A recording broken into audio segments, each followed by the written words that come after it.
வைர நெஞ்சம் வைர நெஞ்சம். நாம பவானி உடனே பார்த்தாகணும். ஒரு பொண்ணை ஏற்பாடு பண்ணி ஆகணும் அத்தை. நான் இந்த விஷயமா உங்ககிட்ட நிறைய தடவை பேசிட்டேன். ஆனா நீங்க எந்த ஸ்டெப்பும் எடுக்கிறதா இல்ல. நம்ம இதுக்கு மேலேயும் பொறுமையா இருந்தா சக்தி ரொம்ப புத்திசாலி. சொத்தோட எல்லா பொறுப்பும் அவ பேர்ல போயிடும். அவளுக்கு முன்னாடி நாம முந்தி ஆகணும் அத்தை. அவ ஆட்டத்துக்குலாம் ஒரு முடிவு கட்டி ஆகணும். அவளை நடுத்தெருவுல நிக்க வைக்கணும். நிக்க வெப்ப. அப்பதான் இந்த நந்தினி யாருன்னு அவளுக்கு தெரியும். இப்பவே தெரியுதுடி நீ யாருன்னு.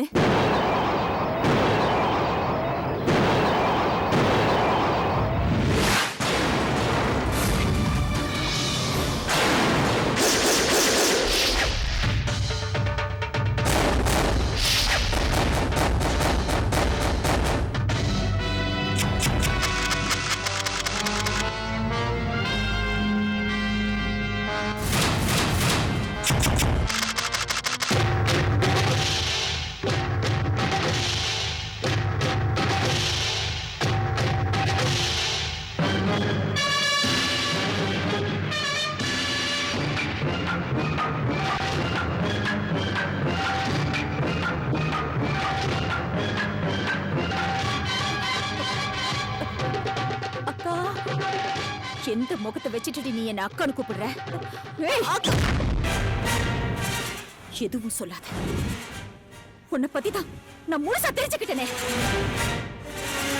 எவ்வளவு பைத்தியக்காரியா இருந்திருக்கேன்டி நான். இப்படி சிரிச்சு சிரிச்சு பேசுனதெல்லாம் என் மேல பாசமா இருக்கிறத நம்பிட்டேனடி. இவ்வளவு நாள் என் முகத்துக்கு முன்னாடி பேசின என் தங்கச்சி போய் என் முகத்தை பார்க்காம பேசுற இந்த நந்தினி தாண்டி நிஜம். நம்ப வச்சு கழுத்து அறுத்திட்டேடி. அக்கா வேணா, சொல்றத கேளு. என்னடி வேண்டாம்? உன் சுயரூபத்தை எல்லாரும் தெரிஞ்சுக்க வேண்டாம். துரோகியை கூட மன்னிச்சிடலாம், ஆனா ஒன்ன மாதிரி நம்பிக்கை துரோகியை மன்னிக்கவே கூடாது. எதுக்கு நந்தினி போட்டு அடிக்கிற? அவசியம் தெரிஞ்சுக்கணுமா அத்தை? இவ்வளவு நாளா என் வாழ்க்கை நல்லா இருக்கணும்னு என் தங்கச்சி உங்க எல்லாருக்கும் ஜால்ரா போட்டுட்டு இருக்கா நினைச்சிட்டு இருந்தேன். இப்பதானே தெரியுது என் வாழ்க்கையை கெடுக்கிறதுக்கு நீங்க எல்லாரும் நந்தினிக்கு ஜால்ரா போட்டுட்டு இருக்கீங்கன்னு. புரியலையா? என் கூட பொறுப்பு நீங்க, ஆனந்த், பாக்கியம் எல்லாரும் சேர்ந்து என்னை இந்த வீட்டை விட்டு வெளியே அனுப்புறதுக்கு போட்ட திட்டம் எல்லாம் தெரிஞ்சு போச்சு. ஆஹா, அன்னைக்கு நம்ம கண்ட கனவு பழிச்சிரும் போல இருக்கே. அப்படியே நடக்குது. சக்தி கையில சவுக்கம் மட்டும்தான் காணும். பாக்கியம் பசைய போட்டு வாய பொத்திக்கடி. எதுக்கும் கொஞ்சம் தள்ளியே நிப்போ. இதுக்கு மேல இவளுக்கு சப்போர்ட் பண்ணி ஏதாவது பேசுனீங்க, அப்புறம் நடக்கிறதே வேற. சக்தி என்னாச்சு? தங்கச்சி தங்கச்சின்னு தலையில தூக்கி வச்சுட்டு ஆடனால நீங்க கூட சொன்னீங்களே நந்தினி மாதிரி கூட பொறுப்பு கிடைக்கிறதுக்கு கொடுத்து வச்சிருக்கணும்னு. இப்பதானே தெரியுது இவன் நம்ம காலை சுத்தின நல்ல பாம்புன்னு. நல்ல வேளை இந்த பாம்பு நம்மள கொத்துறதுக்குள்ள சுதாரிச்சுக்கிட்ட.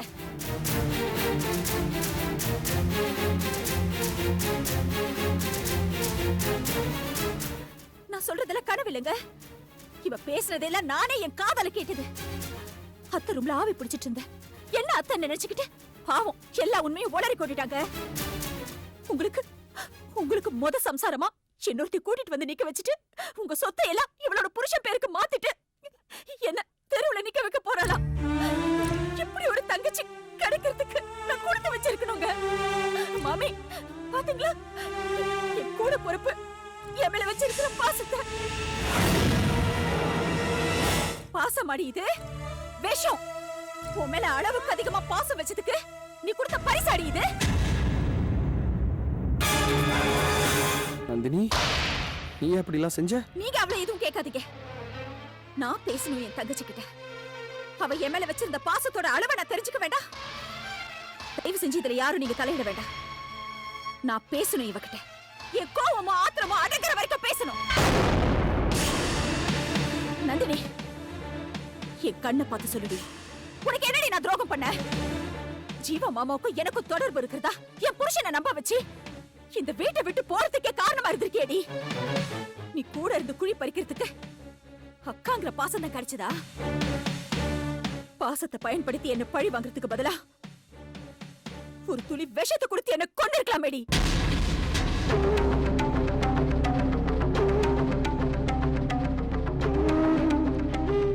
நீ குழந்தையா இருக்கும்போது உனக்கு அம்மாவா இருந்திருக்க.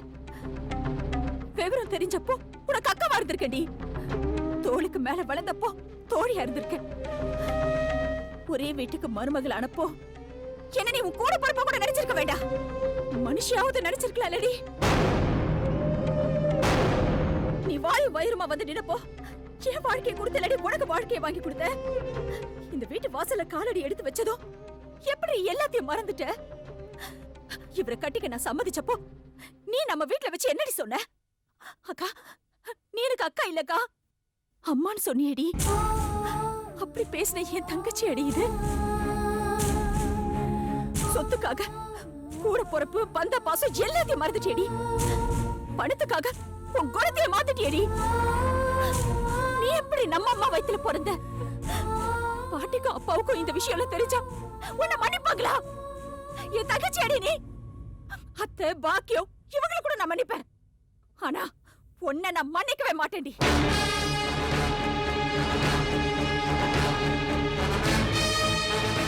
சக்தி வேண்டாம் வா. இல்லங்க, இவளங்க இப்படி நம்ப முடியல. ஏய், என் கண்ணீரோட உணர்வாது புரியுதாடி உனக்கு? உனக்கு ரத்த பாசமே புரியல, என் உணர்வு எங்க இருந்து புரிய போகுது? இப்படி நன்றி கெட்டவளாயிட்டேடி. உனக்காக எல்லாத்தையும் விட்டு கொடுத்தனேடி. என் உயிரை கேட்டிருந்தா கூட தந்திருப்பேனேடி. என்னை ஏன் நீ புரிஞ்சுக்கல? ஏன் என் வாழ்க்கையை கெடுக்கணும்னு நினைச்ச? ஏய், குத்தி கட்டுறதுக்காக நான் பேசலடி, நீ புரிஞ்சுக்கணுங்கிறதுக்காக தான் பேசுறேன். சொல்லடி, ஏன்டி எனக்கு நம்பிக்கை துரோகம் பண்ண? சொல்.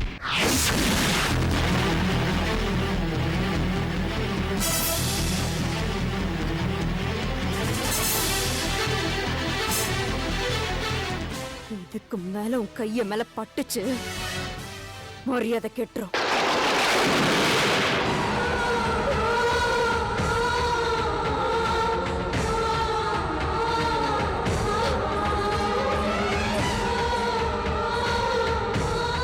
என்ன நடிச்சிட்டு இருக்கோம் மனசுல?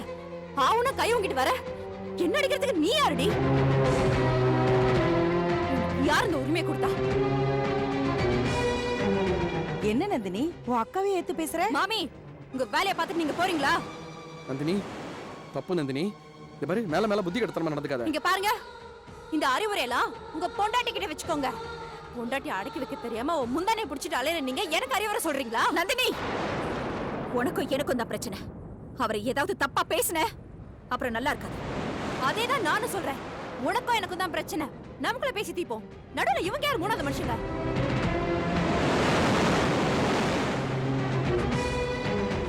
அப்போ நீ பண்ணதெல்லாம் சரின்னு சொல்றியா?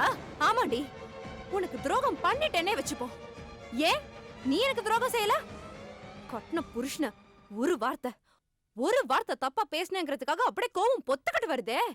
கண்ணு முன்னாடி என் புருஷனை அவமானப்படுத்தினா எனக்கும் வராது? சக்தி, நந்தினி, 2 பேருக்கும் சொல்றேன், பிடிக்கலன்னா ஒதுங்கிடுங்க. தேவையில்லாம நடுவீட்டுல நின்னு சண்டை போடாதீங்க. அவமானமா இருக்கு. இந்த பிரச்சனைக்கு காரணமே நீங்கதான். கல்யாணத்துக்கு முன்னாடி என் தங்கச்சியை நிறுத்து. எதுக்கு பார்த்து மேல பழி போடுற?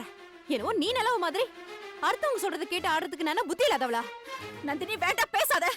உன் புத்தி தான் எனக்கு தெரிஞ்சு போச்சு. இருந்து போயிடு. ஏன் போகணும்? இவ்ளோ நேரம் நடு வீட்டுல நிக்க வச்சு கேள்வி மேல கேள்வி கேட்டுட்டு இருந்தல்ல, இப்ப நான் பேச ஆரம்பிக்கும் போது ஏன் வாய் மூடிட்டு போக சொல்ற? உன் லட்சணம் தான் எல்லாருக்கும் தெரியட்டுமே. என்னடி புரிய வைக்க போற? சொல்லு. இப்பவே நீ பேசுறதெல்லாம் கேட்டு மனசு நிறைஞ்சு போச்சுடி. இதையும் கேட்டு என் நெஞ்சு வெடிச்சு செத்து போயிடுறேன். சொல்லுடி. இந்த மாதிரி எல்லாம் சென்டிமெண்டலா பேசி சீன் கிரியேட் பண்ணாத. உன்னை பத்தி எனக்கு தெரியாது. என்னடி தெரியும் உனக்கு? என்ன என்னமோ எனக்காக வாழ்க்கையை விட்டு கொடுத்த மாதிரி பேசிட்டு இருக்க? எல்லாம் போய் தானே. உனக்கு இந்த சொத்து பங்களா மேலதான் ஆசை. அதனால தானே வைர மாமாவை கல்யாணம் பண்ணிக்கிட்ட. கொஞ்சம் யோசிச்சு பாரு. உன்னோட இந்த வாழ்க்கை நான் போட்ட பிச்சை. சொல்ல போனா எனக்கு தான் நீ நன்றி உள்ளவளா இருக்கணும். வைரமாவுக்கு அப்புறம் இந்த சொத்தெல்லாம் உனக்கு தானே. அந்த டைம்ல தானே நீ ஆடிட்டு இருக்க. இந்த சொத்து பங்களா கம்பெனி எல்லாத்தையும் உன் பேர்ல வாங்கிக்கிட்டு என்னையும் புருஷனையும் நடுத்தரல நிக்க வைக்கணும். அந்த ஐடியா போட்டு கொடுக்கதான் உனக்கு அந்த ஆசை ஜீவாமாமா இருக்கான்ல. தேவையில்லாம பேசாத. யாரு யாரு தேவையில்லாம பேசுறது? உண்மையை சொன்னதும் அப்படியே குத்துதோ. நீ தாண்டி துரோகி. என்னையும் என் புருஷனையும் இந்த வீட்டை விட்டு அனுப்பணும்னு பாக்குறல, அது இந்த ஜென்மத்திலயும் நடக்காது. நானா? என்ன நடிக்கிற? நீ என்ன தங்கச்சியான்னு கேட்டல, நீ அக்காவா? உன்னை கூட பிறந்தவன் சொல்றதுக்கே எனக்கு வெக்கமா இருக்கு. இப்ப சொல்லு, யார் நம்பிக்கை துரோகி? இந்த சொத்தெல்லாம் சூட்டிட்டு போகணும்னு நினைக்கிறியே, நீதான் சுயநலவாதி. என்னமோ சின்ன வயசுல இருந்து உன்னை படிக்க வச்ச, உன்னை வளர்த்தன்னு சொல்றியே, எவ்வளவு செலவு பண்ண? இப்போ இந்த செகண்ட் உன் மூஞ்சில தூக்கி எறியற, பொறுக்கிட்டு போ. பணத்தை தூக்கி போட்டுருவ, பாசத்தை இப்பா இப்படி சொல்லி காட்டும் போதே உனக்கு தெரியல இதெல்லாம் பொய்யின்னு. நான் தான் எல்லாத்தையும் உண்மை நம்பிட்டேன். உன் முகத்துக்கு நேரா சொல்லுன்னு சொன்னல, இப்ப சொல்றேன் கேட்டுக்கோ. உன்னை நினைச்சாலே என் மனசெல்லாம் எரியுது. இனிமே நீ யாரோ நான் யாரோ.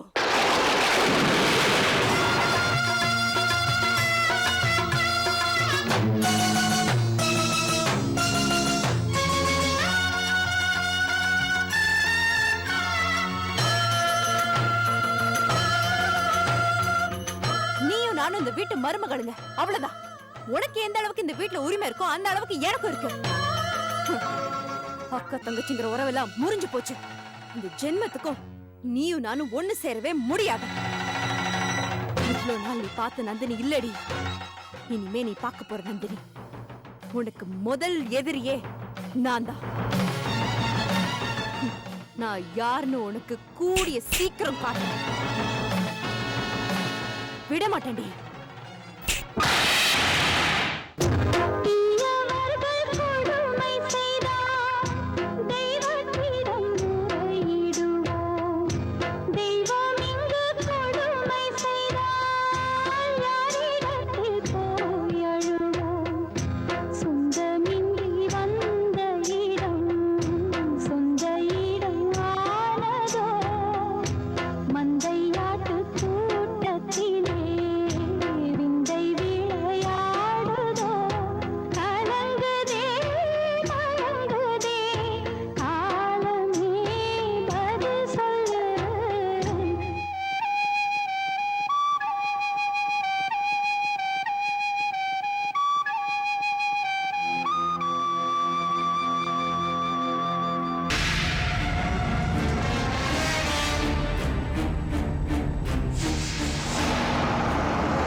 வாங்க தம்பி. என்னாச்சு? ஏன் ரெண்டு பேரும் ஒரு மாதிரி இருக்கீங்க? உன்னதான் கேக்குறேன், ஏன் இப்படி இருக்கீங்க? சொல்லு நந்தினி. தம்பி, அம்மாவும் நந்தினி பாப்பாவும் ஒரே டென்ஷனா இருக்காங்க. ஏன், என்னாச்சு? தம்பி, நானே சொல்லிடுறேனே, நீங்க கொஞ்ச நேரத்துக்கு முன்னாடி வந்திருக்கணும். அந்த சக்தி நம்ம நந்தினி பாப்பாவை அடி அடின்னு அடிச்சு வீடே ஒரே ரணகளா அடிச்சு போங்க. என்னது? சக்தி நந்தினி அடிச்சாளா? நந்தினி இப்ப சொல்றதுல உண்மையா? ஏன் தம்பி, நான் போய் சொல்லுவேனா தம்பி? இந்த பாருங்க, சக்திக்கு நந்தினி பாப்பா கூடவே இருந்து குழி பறிச்சது, மதன் பாப்பா வீட்டுல போய் வீடியோ பிடிச்சது, வைரத்தையும் சக்தியையும் பிரிச்சது, வைரத்துக்கு முதல் சம்சாரமா இன்னொருத்தைய ஏற்பாடு பண்றது, சக்திய வீட்டை விட்டு அனுப்பணும்னு திட்டம் போட்டது, எல்லா விஷயமும் அந்த சக்திக்கு தெரிஞ்சு போய் இந்த வீடே சுனாமி சூறாவளி ஆயிருச்சு தம்பி. பாக்கியம், புரியுற மாதிரி சொல்லு.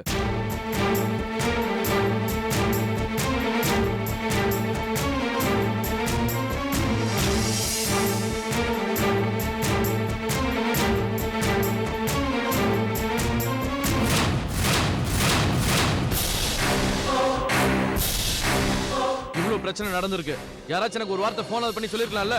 போன் பண்ற நேரமா தம்பி அது? கண்ணை மூடி முழிக்கிறதுக்குள்ள அந்த சக்தி பத்திரகாளியா மாறி புரட்டி எடுத்துட்டான்.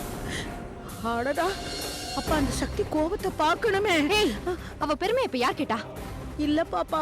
என்ன இல்ல பாப்பா, நொல்ல பாப்பான்ட்டு கொஞ்சம் வாய் முடி சும்மா இருக்கியா? நானே போட்டு திட்டம்லாம் வீணா போச்சுன்னு டென்ஷனா இருக்கேன். ஏன் நந்தினி, கொஞ்சமாவது யோசிச்சிருக்க வேண்டாம்? ஆவி பிடிக்கிறது யாருன்னு தெரிஞ்சல பேசியிருக்கணும். எங்கத்த மாமி உங்களுக்காக தான் ஆவி பிடிக்கிறதுக்காக சுடு தண்ணி எடுத்துட்டு போறேன்னு சொன்னாங்க. ரூம்ல ஆவி பிடிக்கிறது நீங்க தான் நினைச்சு எல்லாத்தையும் உளறி கொட்டிட்டேன். சக்தி உங்க ரூம்ல இருப்பான்னு நான் எங்க எதிர்பார்த்தேன். இதுக்கு தான் நான் அப்பவே சொன்னேன். நான் ஒரு கனவு கண்டேன். கனவுல எல்லா விஷயமும் தெரிஞ்சு போய் சக்தி நந்தினி பாப்பாவை அடிக்கிற மாதிரி இருந்துச்சு.